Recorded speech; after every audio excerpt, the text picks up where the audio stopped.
Seek and you shall find, knock and it shall be opened to you.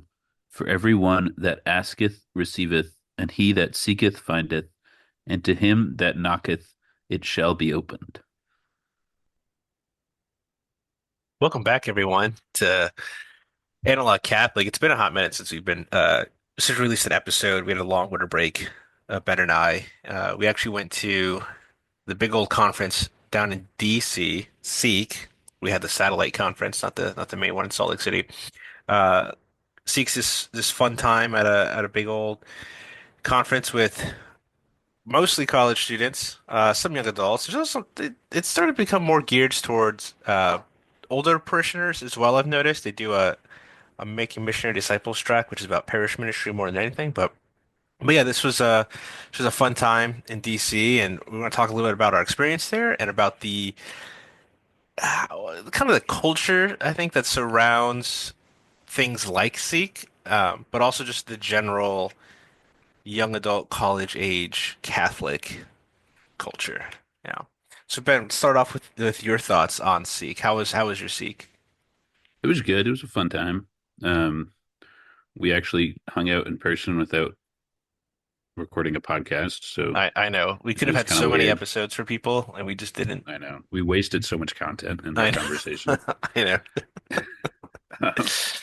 It was fun. It was a good time. It's definitely different. This is my first time going as not a student. Mhm. Um, and yeah, it's very different not being a student. I think even when it was my senior year and I went, I remember being like, this is kind of weird. And like having gone before and then going as a senior, I was like, this is fun, but I don't know if this is for me. But then as going not a student, I'm like, this is great because I can kind of just pick and choose what I want to do. And it's more about like being there than necessarily like finding all the content. Um, and it's also cool because it's like a reunion of all these Catholic people I know that have gone their separate ways, and then they all come back to this conference. So it's a fun Mm. time, like you. Yeah, yeah. Come back to this conference. I mean, this is my eighth time going to a C conference. Wow, Well, I guess these it used to be called SLS at one point. It was both SLS and Seek. Now it's just Seek. wow, you're so old. I yeah. Um, so Seek. As someone who's gone eight times, I guess two of mine and two of yours were remote when they had the COVID restrictions, or they like, canceled it because of COVID 2 years in a row, which was silly. Um, so maybe disregarding those because they were outliers. The conferences have always been enjoyable. That's my overall. If I had to say one thought, one feeling about the conferences, I would say they've been enjoyable. I've noticed I've always done different things at each one, mostly because my job has changed, or you see this the same talk listed for the eighth year in a row, and you're thinking, yeah, I probably don't need to hear that again. Um, so when I was a student, my first time going, it was SLS, and it was in Chicago, and it was great. I loved it. I went to every talk I could possibly go to. I loved everything about it. This past one, this recent one, DC, which by the way, I love that it was just the East area. I actually like the small, intimate one. I don't need to know those Northwest or South people. Who are they? I don't deal with them. They're nobodies. Yeah, it was fun because I feel like I like recognized this is run by Focus Yeah. Fellowship of Catholic University Students, but I recognized like just about everybody I walked by, which was kind of weird because Hmm. like I don't know where I'm meeting all these people, but just from like random Catholic things and Focus related things in the past. Yes, So that is fun. that's definitely fun too. It's just, yeah, I bumped into so many people I knew, even if it's just, oh, hey, I know you because I know someone else. It's just crazy. Um, Especially when, yeah, you're just relegated to just like 3,000 people in the Northeast corridor of Right. Catholics. Um, so it was great, yeah. Um, yeah, but this time I basically just spent my time. I went to a couple talks, but I spent a lot of time networking with my new job, um, which is undisclosed. I I felt it would be better to network with other people, um, in the area, try to get some ideas about what works, what doesn't work, and things like that. So I spent a lot of time um, meeting with people and talking to people, and that was actually really good. That was really fruitful. There were some contact exchanges from there, and yeah, I felt like I had a good time. But yeah, so I think overall we would say Seek was an enjoyable time. Um, but what's a thought you have on, I don't know if you use the culture of Seek. Let me not open up the question. Let me say something, and then I'll go into a question. All right. This past Seek, so Seeks these conferences, and I think other Catholic conferences have similar things. So I don't want to like necessarily just say like, oh, this is a Seek or a focus thing. What Seek calls it Mission Way, and it's full of booths of religious orders and sometimes even diocesan um, representatives from different dioceses. And then a lot of like Catholic stores, Catholic books, a whole various different things, ministries, a bunch of stuff like that. And I think it's great. I think it's cool. I think it's fun to sometimes see um, what's usually just like an online presence be in person. So they weren't at DC that I saw, but um, like Catholic Woodworker was at St. Louis last year, and like so it's fun to actually talk to the people that run it. At DC there was a company called Refuge Rosary, who actually I there was one of those surprise networking situations where I like introduced myself to them and they were like, "Oh wow, I'm from that area. I know these people." And I was like, "I know these people." And then all of a sudden like, "Great, now we know more people." So like just one of those cool things. But yeah, they have all this stuff. Uh, and it really got me thinking that nowadays it seems like there's just this, I don't want to say exponential, but there's been a significant growth in Catholic products, Catholic small businesses, um, really just like Catholic cultural entities, I guess. And I'm going to call us out here too. There seems to be a Catholic podcast about everything nowadays. I could think of probably like five podcasts first off that deal with some form or another of theology of the body.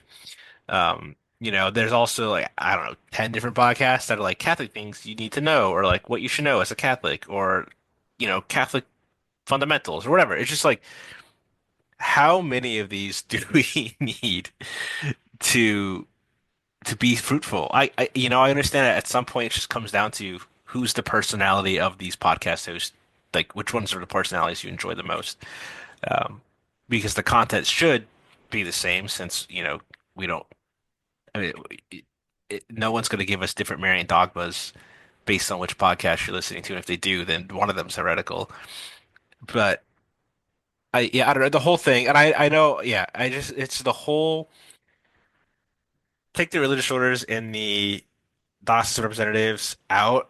And Mission Way has grown so much because there's so many more ministries, there's so many more Catholic small businesses, there's so many more Catholic podcasts, there's so many more just cultural, actually, cultural Catholic's one thing. There's so many Catholic cultural things um, that now exist, and I don't mind necessarily. I'm torn between maybe we have too much, let's figure this out, and let's like focus on what's the best, but also. Why not? Like, why not saturate the market with good Catholic culture? Why not have a bunch of different Catholic podcasts? Why not have a bunch of different Catholic YouTube channels? Why not have a bunch of different Catholic ministries that deal with similar things, even if they're almost overlapping a lot? Like, you know what I mean? I'm torn. I'm torn between we have maybe too much, but also who cares? And I say this again as we start a podcast. I mean, it's only episode 4 or 5, whatever. Um, do we need another Catholic podcast? I don't know. I don't know of one off the top of my head that deals with the specifics that we're dealing with like the digital age and culture and movies and television and entertainment and all that stuff. Maybe there is one out there, but I don't know. Yeah, I think that is a good point. I think that we should end the podcast and call it a day. No, I think that, like that, yeah, I think that is permeating, especially like with the podcast phenomenon, even in secular society, that like it's so easy to make a podcast, so everybody wants to make a podcast. And again, like we totally fall into this because it's like this is easy and it would be fun. Um, and so we just do it. So I think that's like a big thing with the podcast, but definitely like the saturation in like, yeah, like the ministry things that like we were just talking about this of like there's all these different versions of what you reference like go outside and do Catholic outdoorsy things, Yeah. right? Like we have like 20 different versions of that now. Yeah. Um, and it's not an original idea anymore, and it's like very much not an original idea from the bait. It's like outdoor stuff plus Catholicism, right? Like that's how you create that idea. And so I feel Hmm. like a lot of these like these ministries and even like the products are like, how do we take something that everybody likes and we add Catholicism and then we have this new thing and we try to sell it, which is like kind of a weird thing, but also like you're saying, like that's great. Like I think it's great that people do like outdoors things and like it enhances their Catholic life. Like that's wonderful. So like I'm glad it exists, but it does feel like sometimes it could become repetitive. Hmm. Um, and then I think something that connects to that, like we've talked about before too, is like how much ministry programs or like brands do need to be present in like a Catholic community. Yeah. So one of the examples, not to throw them under the bus, that like you and I have talked about a lot is like the Knights of Columbus College Councils. Hmm. Like how like what is the purpose of having a Knights of Columbus College Council involved in your college ministry? Um, in some ways it just feels redundant. It's like, well, we have like men's ministry occurring, so why do we need to Hmm. put a brand into it?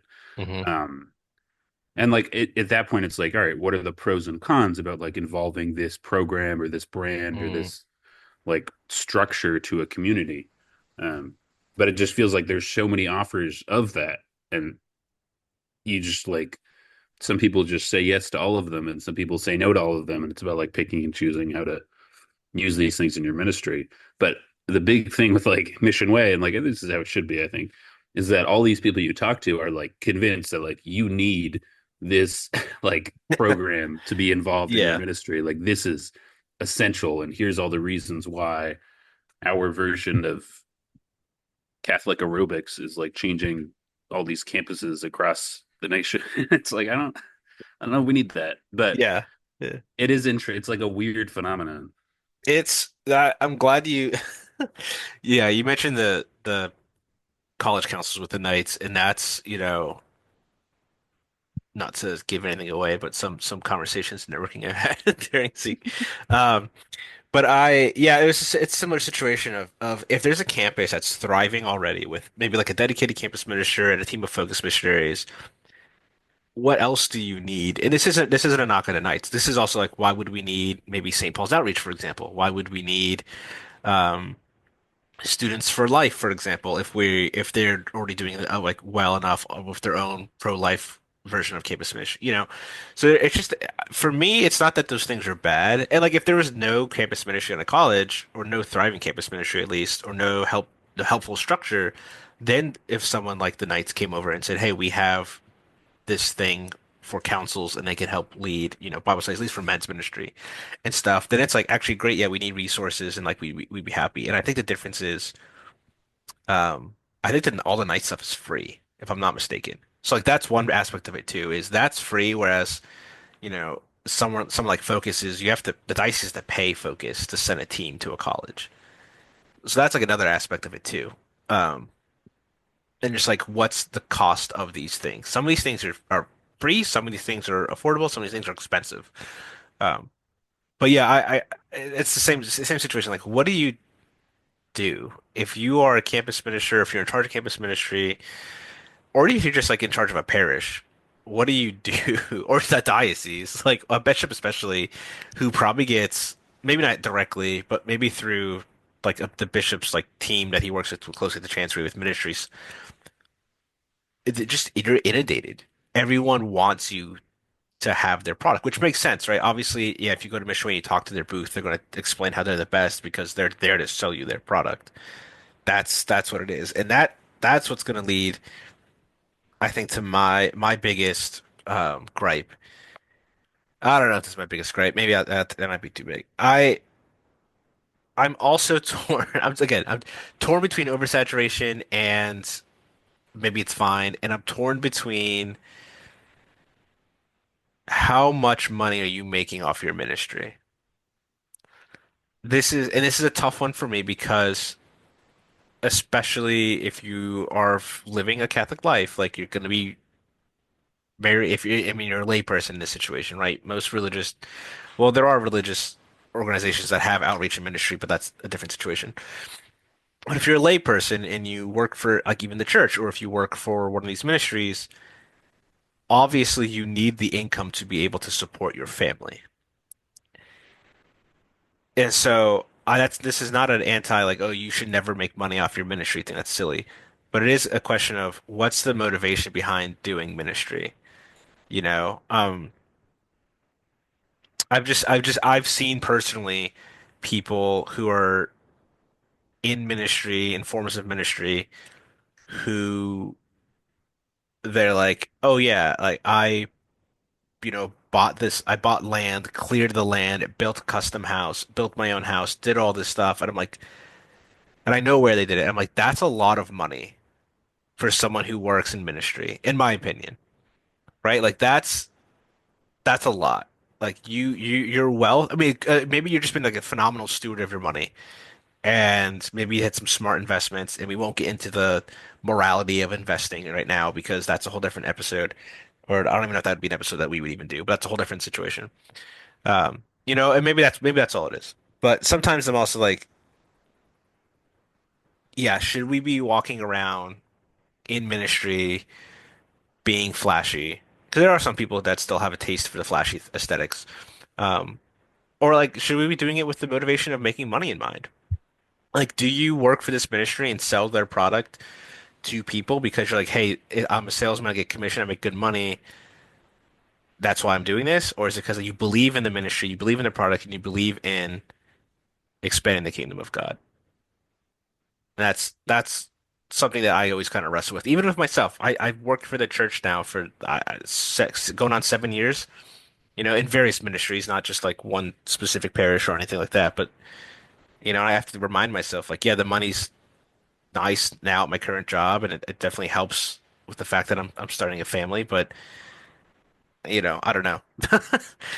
Maybe I'm just kind of, yeah, Yeah, I think yeah, too what makes that um like feel more uncomfortable is the fact that like a lot like sort of like a ministry program um is different than like a physical product. mm, So like, and I think focus missionaries are great, but I think an example would be like bringing focus onto a campus is like you're just bringing these people onto campus to talk to people and try to like build this program, yeah, but you're paying for this thing to exist, and it's really just like for people to be present is like the actual like thing you're paying for. Obviously there should be more fruit from that, and like that's what you're looking for. um or like the Knights of Columbus, like you're saying, maybe it is free, I don't know, but like an example of like you're paying for sort of like a structured program, or you're paying for like some like not even like content, but like the brand almost. And so I think those things can feel weird because it's like you're paying for like something to assist in evangelization, and that something is not like a physical product. It's like, I don't know, something that kind of kickstarts it or like you use in ministry. Um, and like that feels more uncomfortable than like somebody that sells rosaries, mm, right? Like I feel like if you sell rosaries and you make a lot of money selling rosaries, it's like you just sell good rosaries and people like them. yeah, And if yeah, you can buy like a huge house from that, I'd be like, like you make high quality rosaries. Like that feels less uncomfortable than yeah, mhm, somebody that like is selling a program or like an experience almost for evangelization. But like both are definitely necessary. It feels like it can like kind of be a scheme with it being a program because there's less tangible deliverables, I think. yeah. I agree with that too. That was, yeah. My previous comments were definitely not geared towards people who start a small. Catholic business because you have a physical, like you said, you have a physical product that's there. People want it. People know it costs money and time and effort to make those things, and they're willing to pay the price for a high quality thing. And there are people who are willing to pay a little extra because they know they're supporting a small Catholic business. I'm one of those people. I prefer if I can get something via a small Catholic business, like I usually go out of my way to do that because I'd rather support that. But yeah, when it comes to ministry, like not to gang up on focus here, but yeah, you're like, okay, you're paying for missionaries to come to campus and become friends with the college students there and lead them to Christ and invest in them and invite them to Bible studies and invite them to Mass and the sacraments and all these things. It's like those are all phenomenal things to do and those are all really good. And what Focus does is great and necessary. I mean, I was a student involved with Focus. I was a Focus missionary. I collaborated with Focus after I left Focus with the job after that. And, conversations I have now, my current job, Focus is still being talked about, but it's a matter of I hate to say this. It's a matter of can we just do that at home? Can we do it in-house? Um, Now Focus has had nearly 30 years to really tweak and work on what they do, so they do it the best. I don't know if there's honestly a college ministry out there that's better than Focus. Um, so they do it the best. They do it super well, and they take. I mean, yeah, it's basically just you could do all of this work in-house, all this manpower in-house, all this money in-house, and try to figure it out from the bottom up again. Or you just write a check to Focus and they come in with professionals, essentially, you know. And so with that, it's like, yeah, that makes sense. There's like an actual like exchange there. Um,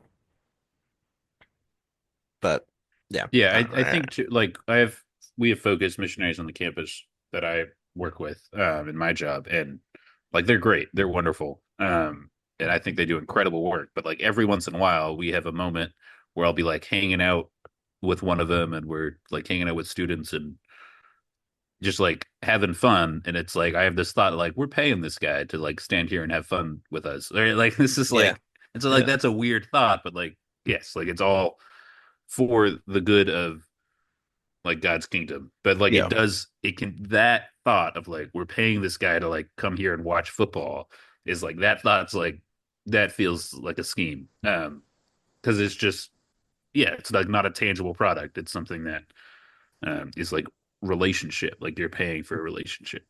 Um but again, like I think that's the reality of the church and like the reality of the work of evangelization. Like we pay focus missionaries to do this and they abandon their lives, travel across the country to like be in a community and to evangelize, and it's effective, and we've seen that. So I think, but that's why it can feel weird. Is sort of I think my thought.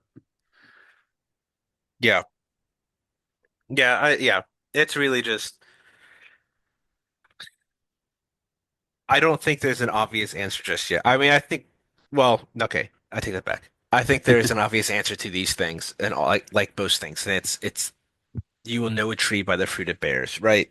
So I don't think maybe this is too much of a spiritualizing things. I don't think the Lord would let a ministry thrive if it was in it for the money.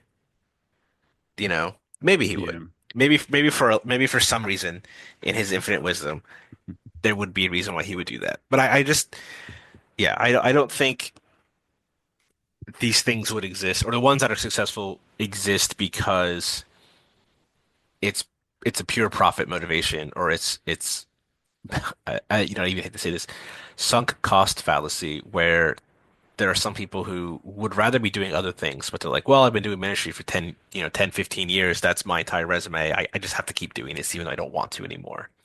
Um, it reminds me of Matt Fradd. He says, or he said that when he was first starting Pints of Aquinas, he wrote a bunch of letters to a bunch of nunneries and maybe some monasteries too, basically just asking for prayers for his like the endeavor of his ministry.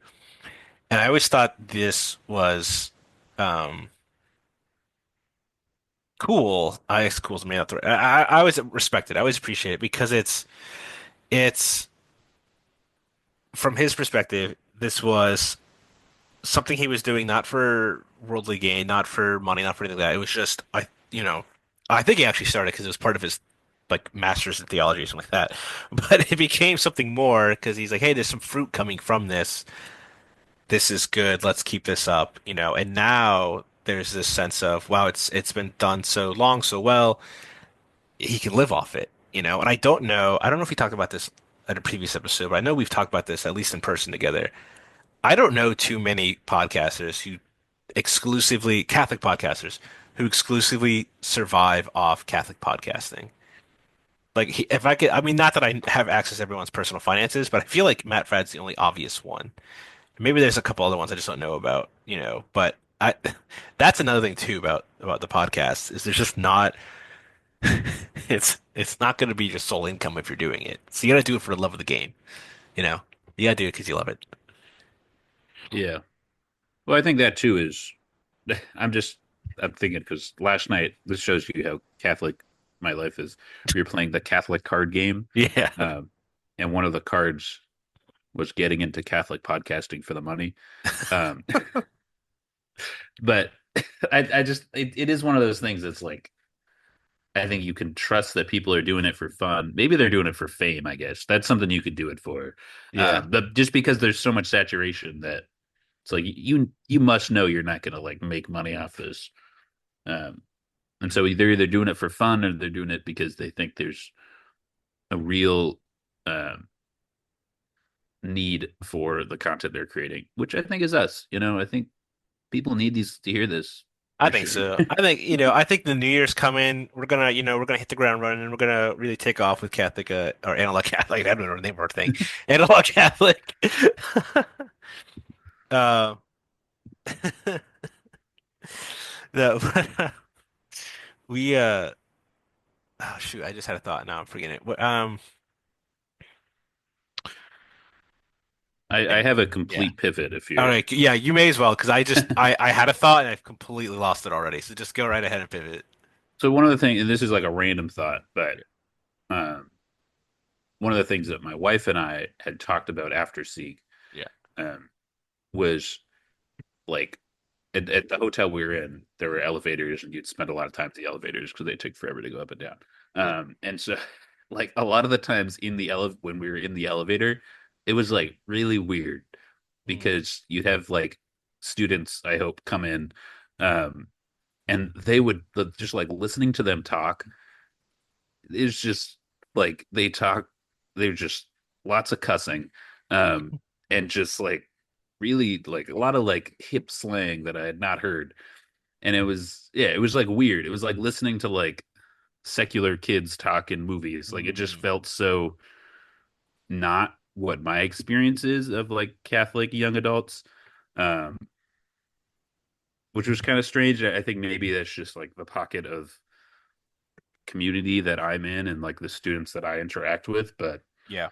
it was like very strange. And I think like when Focus talks about Seek, they hope it to be like a win event. So they hope that people are coming that aren't necessarily sold on living a Catholic life. And then they can sort of have the opportunity to encounter Christ, like intellectually and Mm. spiritually, and in their relationships, like at Hmm. Seek.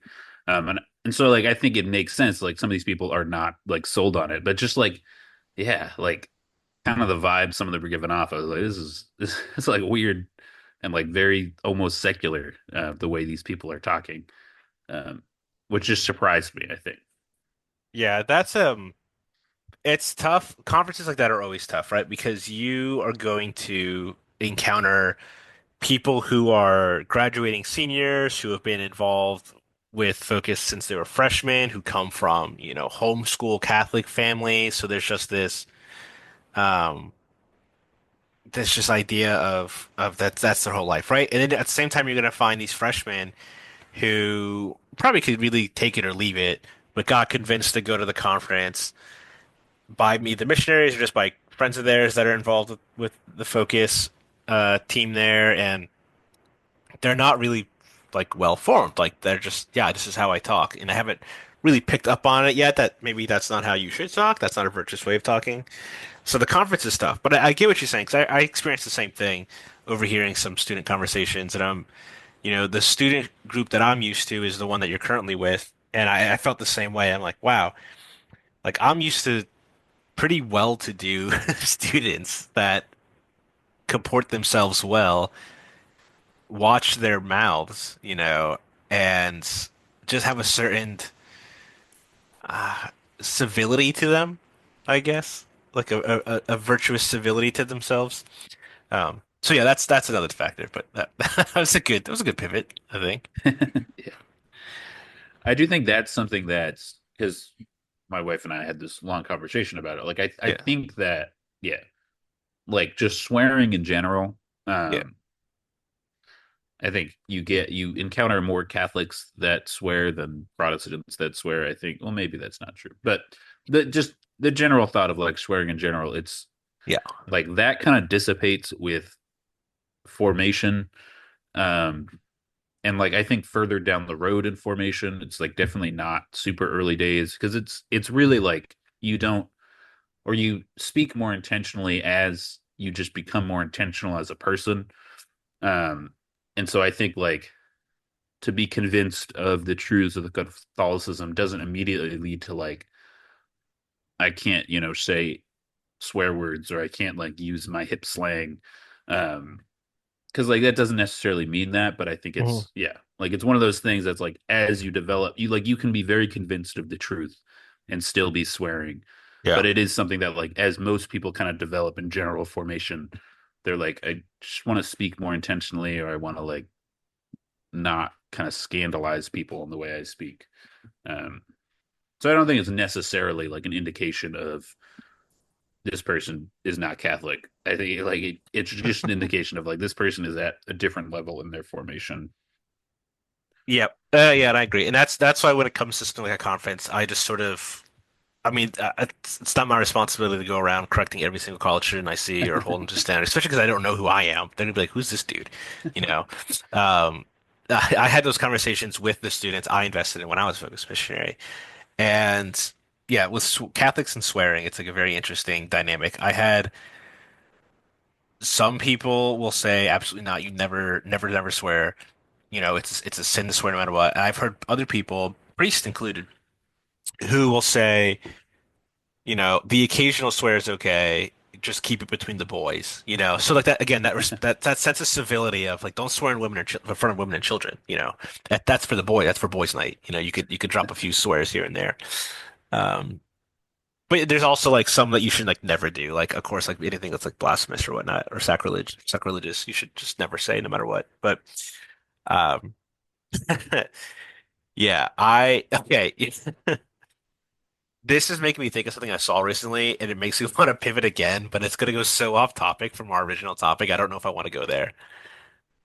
I So think we what? should do it. You think you should do it? Okay. Yeah. All right. Well, I saw an argument on social media. Also, this is going to go off into an even greater tangent. Uh, I saw an argument on social media, I think this past week, where people were saying replacements for common swears is still swearing. And it was specifically about the Lord's name. So saying like gosh instead of, God, and then, darn or whatever. They were saying it's still as bad. Maybe not as bad, but it's still bad. You shouldn't do it. And then there were people that were saying like, no, those aren't the words. Like that's gosh is not God's name. You're not taking his name in vain when you do it.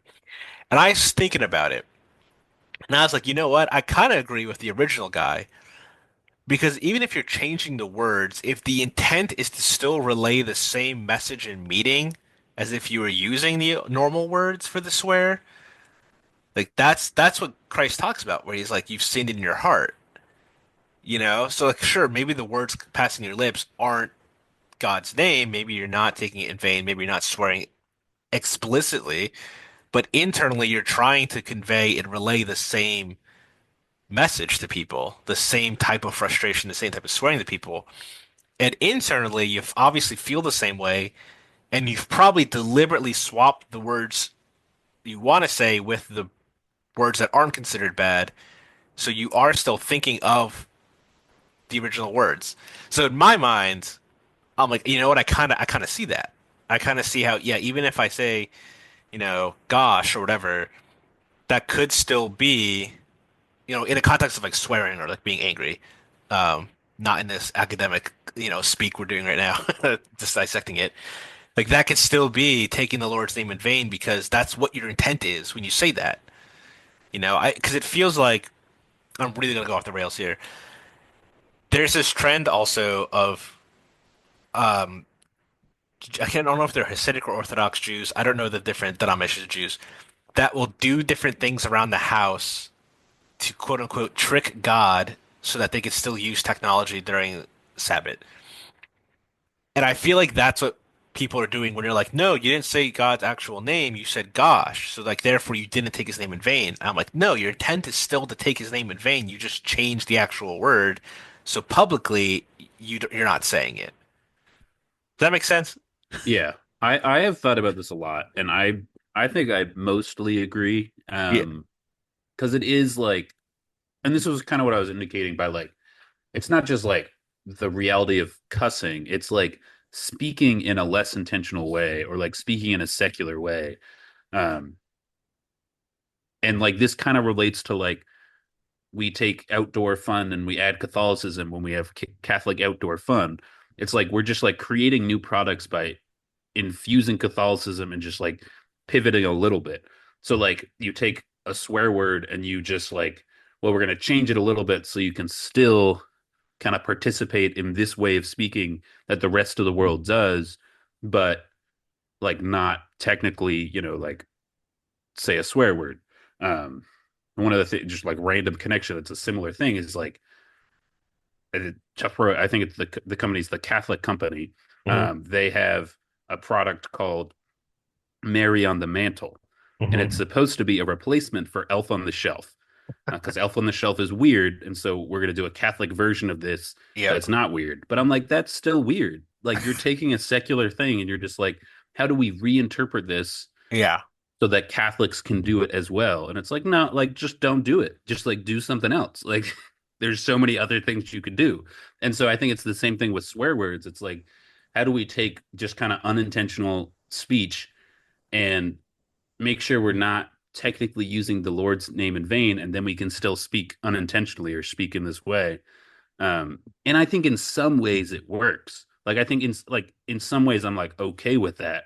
Um, Especially like swear words that aren't intentionally blasphemous, right? Like a lot of swear words are just like bathroom terminology that have like developed to be swear words. And so it's like with that, it's like, okay, like that's fine, like I think, because it's like it's you're replacing a word that is scandalous but doesn't have like a blasphemous meaning with a word that's not scandalous and doesn't have a blasphemous meaning versus like with the word gosh, it's like what the culture does, it takes the Lord's name in vain here. And Yeah. so you're replacing it with something that's less scandalous, but I don't think I would say that it's like people's intention when they say gosh to take the Lord's name in vain, but it is like you're just like imitating a secular culture that does take the Lord's name in vain, Right. but just like changing it a little bit, like Elf on the Shelf. And it's like that's Yeah. just like let's just not talk like that. Like let's Yeah. figure something else out. Hmm. Yeah, there seems to be a problem. I don't know, problem is the right word, but there seems to be a trend going on with Catholicizing secular ideas and secular words, secular culture, just the secular entertainment in particular. Like we always look at, like, right, we talk about, well, we're changing these words and this words. We're not actually taking the Lord's name in vain, but we're doing what we're saying it because this is what the secular world says. So we are motivated to speak the same way they are, even if we change the words. And the whole like elf on the shelf, Mary on the mantle thing. Um, yeah, like this, like, is this even a good idea? Like, sure, there's this idea of taking the pagan and baptizing it, right? Like That's what Christian culture did in Europe when it was starting, is it took the pagan Roman Empire and the pagan Greeks and they baptized them, and then that's what influenced everything going forward, like Western civilization going forward. Um, so on one hand, there's sort of that idea of, well, let's take what's working or let's take what's good, let's baptize it. Let's make it Christian, let's make it Catholic, let's use this thing that's not necessarily good now as a force of good. But there's also the sense of maybe it's just not worth it. Maybe it's not good. Maybe it isn't something that should be brought up again, like the swearing. Like, okay, yeah, you're not taking the Lord's name in vain, but you're trying to speak like the seculars speak when they take the Lord's name in vain. There's no reason to be speaking like that. You don't need to do that. Right. Yeah, you quote unquote you baptize your speech, but you're not. Your heart's still in the same place as it would be if you were secular or if you just didn't care. Yeah. Um, Like I think the key to that is like to whether or not we baptize a cultural thing, um, is like when St. Paul like preached about the God with no name, mhm, and was like, this is mhm, actually Jesus Christ. Like what he was doing was he was recognizing like a good desire and like a good reaction to that desire that existed in the people, and was like they're praying to a God and they know they don't know who this God is. mhm, um, and so I think like the key to discerning whether or not we baptize something, in the culture is like, is this something that is good? Is this something that is like coming from a good natural desire? And I think the difference is like a lot of this stuff now is a reaction to the denial of Christianity. So like mhm, Elf on the Shelf is like Christmas was all about Jesus, and then it's not, and then now we have Elf on the Shelf. And so mhm. it's like it's Elf on the Shelf exists because we denied Christ and we Right. pushed him out of Christmas, and then we created Elf on the Shelf. And so it's not like we're be baptizing Elf on the Shelf. It's like, no, we need to go back to what Christmas was before Elf on the Shelf, because originally it was good. Um, and so I think that's like, and I think Elf on the Shelf is just weird, and so like, that's part of it. But like, and like, yeah, it like it's just strange, and it like is a product of denying Jesus versus something like Santa Claus, right? Uh-huh. Like there are a lot of problems with the way the secular world teaches about Santa Claus, but that is something that was originally Christian and it was warped. And so we should go back to how it was originally Christian, and like the way that like Saint Nicholas and Santa Claus was taught as sort of like a Christian mythology. Mhm. Um, but like that's different than Elf on the Shelf, because Elf on the Shelf is completely original and it's for a culture that has denied the true meaning of Christmas. And so I think with a lot of these things, it's like a lot of these things are products of denying Christ Mhm. versus prior to the like evangelization of Europe, like a lot of these things, like they just hadn't encountered Christ yet. Like the culture hadn't encountered Christ. And so there are these things that were attempts at worship of God that just fell short because they hadn't been evangelized. But a lot of the pieces of our culture now are reactions to what used to be Christianity, and then we said no to Christianity, and then now we have dumb things like Elf on the Shelf. It's Yeah. like we should just kick it to the curb, go back to like actual Christmas. This is a really good point. Makes me, so yeah, okay. We this baptizing of secular pagan culture. We have a Christian culture. We're now entering a post-Christian world. And so the question is, well, what do we do to remain faithful to the Christian church? Do we go back to the things that we've always done and keep it consistent?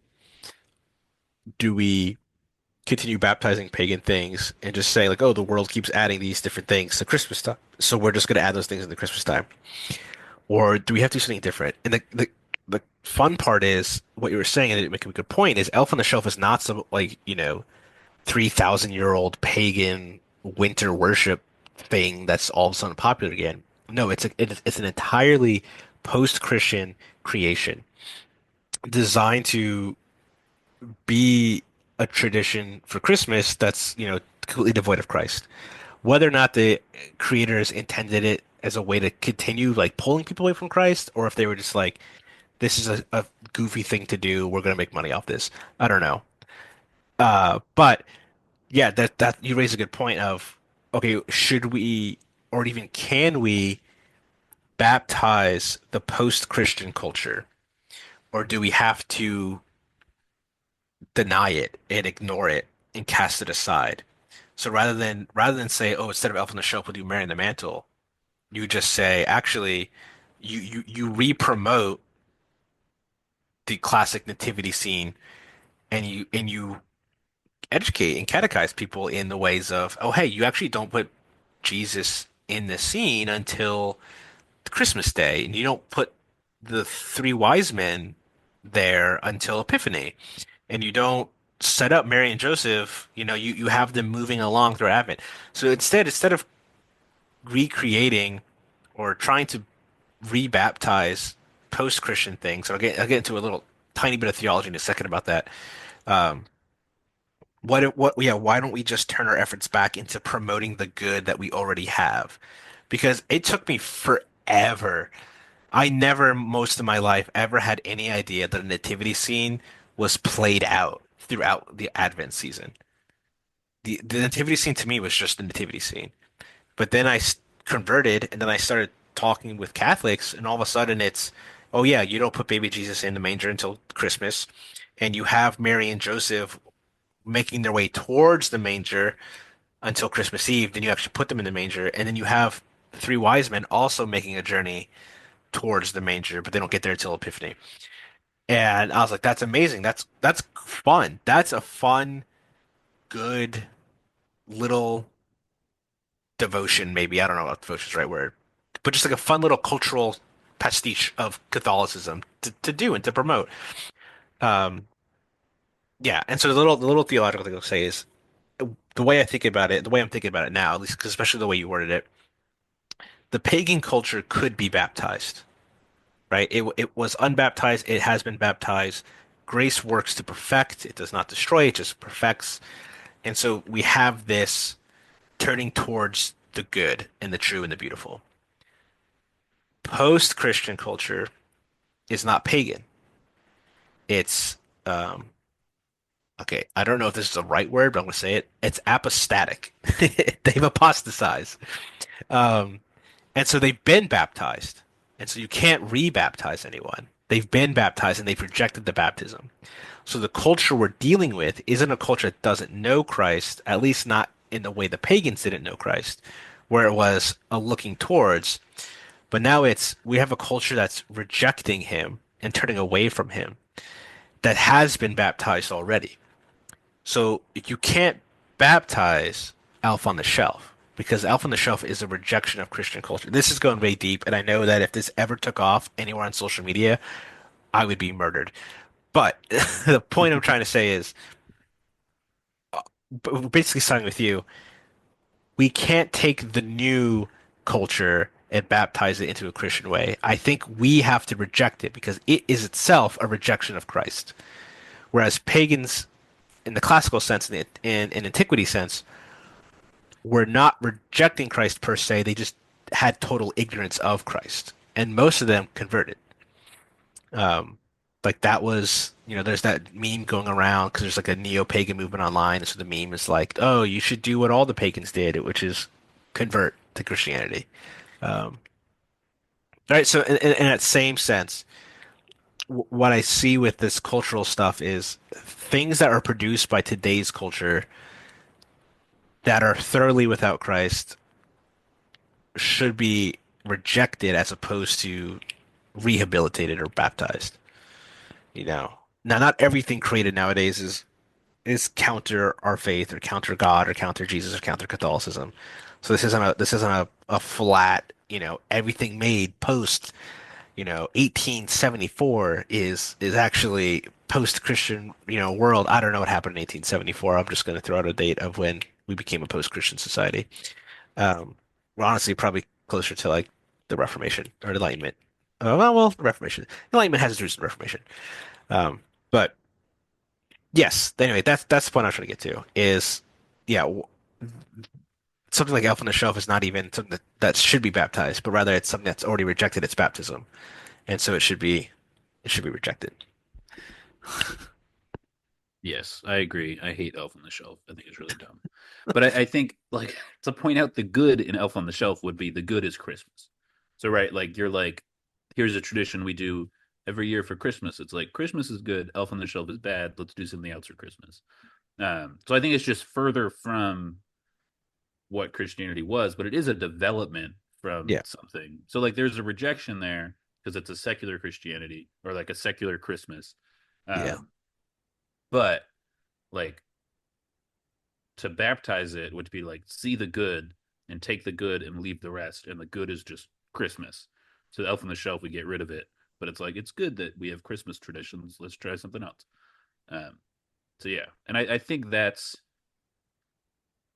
yeah with some of the Sikh stuff of like we're just taking something and we're throwing Catholicism on it to make it something new. Mhm. Or like with the swearing, we're taking swear words and we're making them less scandalous just so that they can like exist in Catholic culture.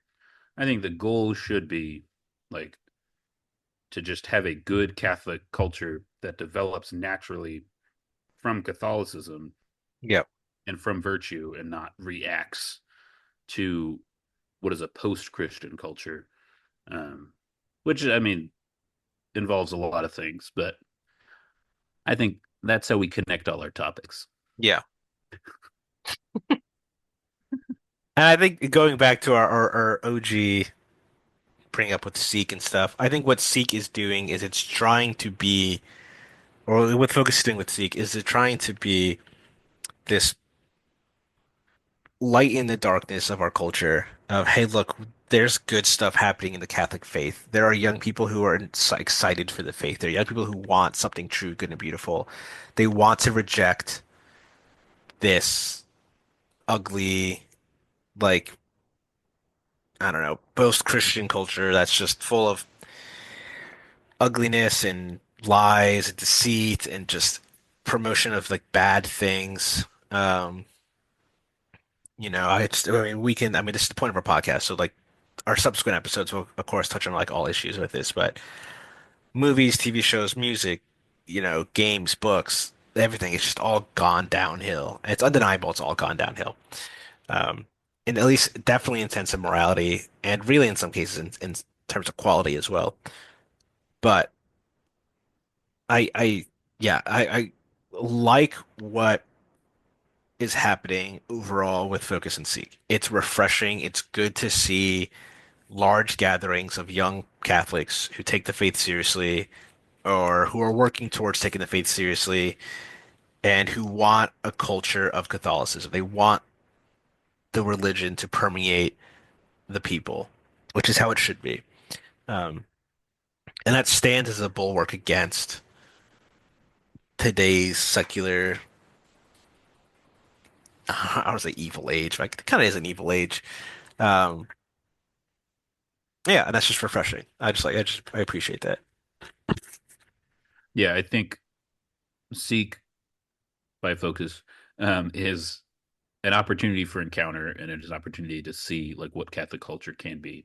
And if Yeah. there are pieces of that or if there are representations within Sikh that um, are kind of rooted in something bad, so like either we talked about like ministry or podcasts that are rooted in people that want money or fame, um, or if there are things that are, just poor imitations of secular culture, like God will root those out in time. And I think Mhm. as long as the youth are encountering Christ, and they're working for that Catholic culture, they will discover what is good and what is not. Mhm. Um, and so I think it's just in time these things will reveal themselves one way or the other, and then like Christ will reign. Yeah. Yeah,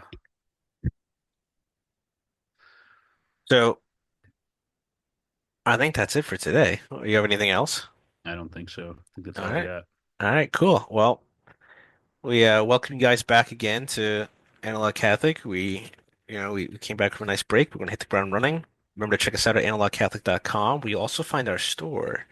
So speaking of making money off ministry, if you no, seriously, if you buy anything on that store, it's basically just gonna go to supplying the podcast.